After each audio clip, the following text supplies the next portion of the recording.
A 1-1 draw away at Sociedad is not a bad result at all, but Ruben Amorim knows that Manchester United could have and should have got more. A big part of that was the wastefulness, not in front of goal, but in not creating the opportunities in the first place. And that Dalot situation is a perfect embodiment of the problems he's facing at United with his squad. Let me explain what I mean and run through the most important takeaways from that Sociedad game. A frustrating night against Sociedad. Let's be honest, I think all of us expected a horrible night against Sociedad. I may have predicted 1-1, but I thought that we were going to get steamrolled.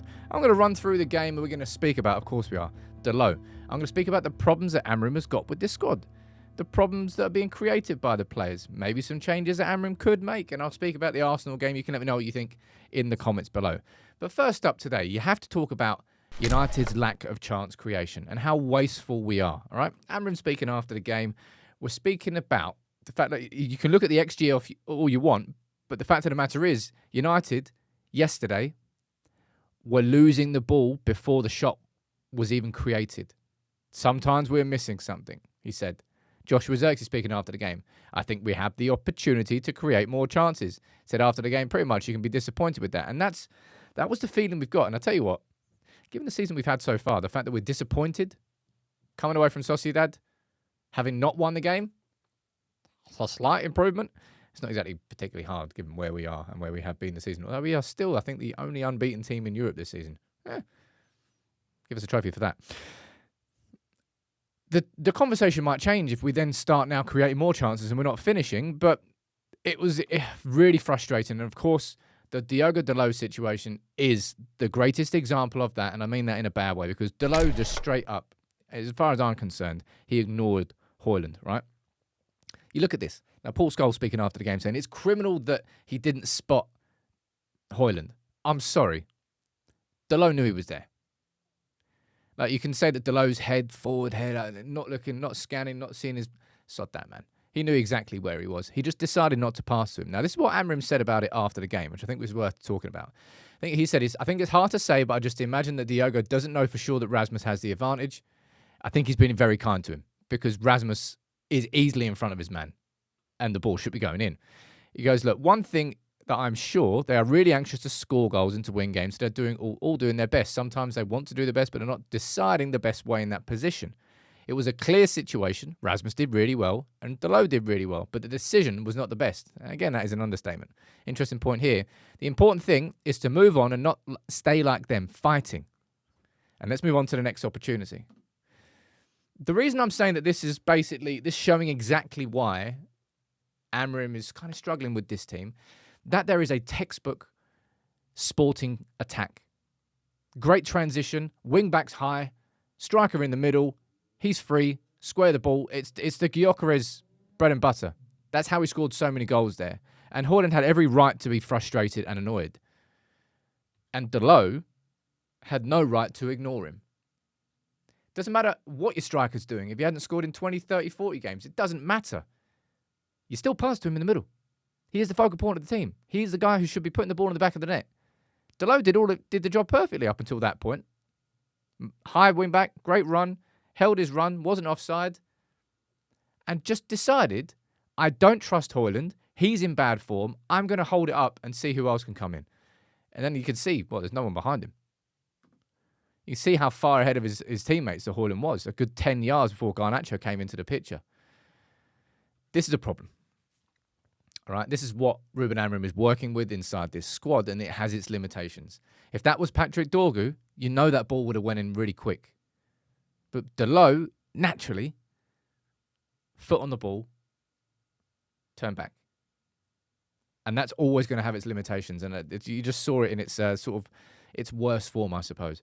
That's why we need a summer transfer window. Let's put Kender in that situation. It's going to be a whole different kettle of fish. Now, somebody who, I've said this a few times now, Hojlund has not been anywhere near good enough this season. But if I'm talking about inefficiencies in front of goal, I'm talking about Garnacho first and foremost. Every single game, Garnacho is doing well, actually, it's not the hard part because the hard part is scoring. But he's doing a lot of work, good work, to get himself into goal-scoring positions, which is half the battle, okay? No one can say that Garnacho doesn't put himself in good positions because he works himself into great positions, invariably 2, maybe 3 times per game. But right now, 100% of those times, He's not finding the back of the net. His conversion rate, I don't get it. Someone needs to help him with, shooting technique, concentration. I don't know what it is.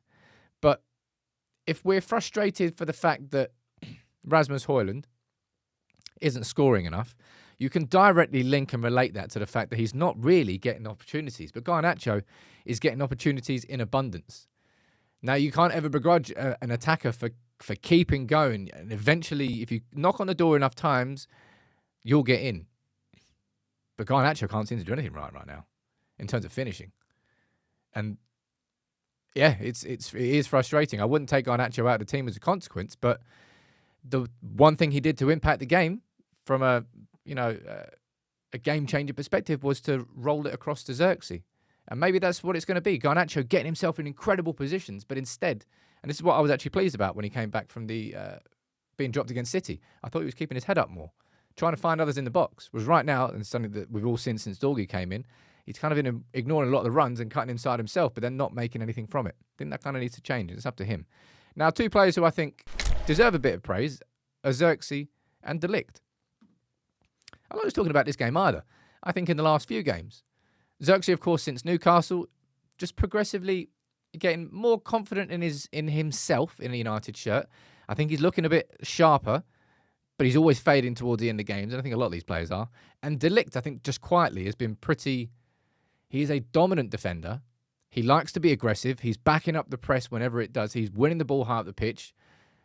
I just think that Ligt's been playing quite well.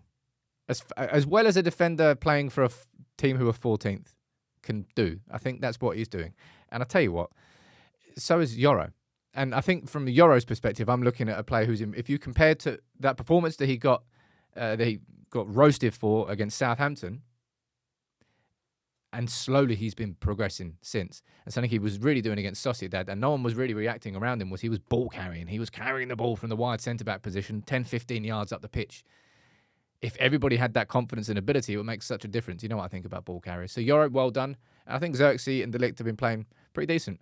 But I'll tell you what, all right, this game on Sunday, I don't care about it. Screw Arsenal. Focus on Sociedad. Might be a strange thing for me to say. And if we lose 4-5-0, I'm sure I'll come on here and have a mad, angry reaction. I'm sure I would. Of course I would. But Amorim says it there. We've got to be smart against Arsenal. We have to survive Sunday and be ready for Thursday. That's what it is. We've got 6 games left this season, and Arsenal isn't one of them. I mean, technically it is. Literally it is, but the Europa League is our focus. These players were pretty shagged towards the end of that game. Fatigue-wise, they're going to have to manage themselves against Arsenal. Maybe there's going to be some rested players as well. But you can let me know what you think in the comments below. But my overall take is that sort of decision from Dalot, it just shows that Amorim will only be able to go so far with certain players whose natural instincts are different to what his system is. And unfortunately for Dalot, he's the prime example of that as a right wing back.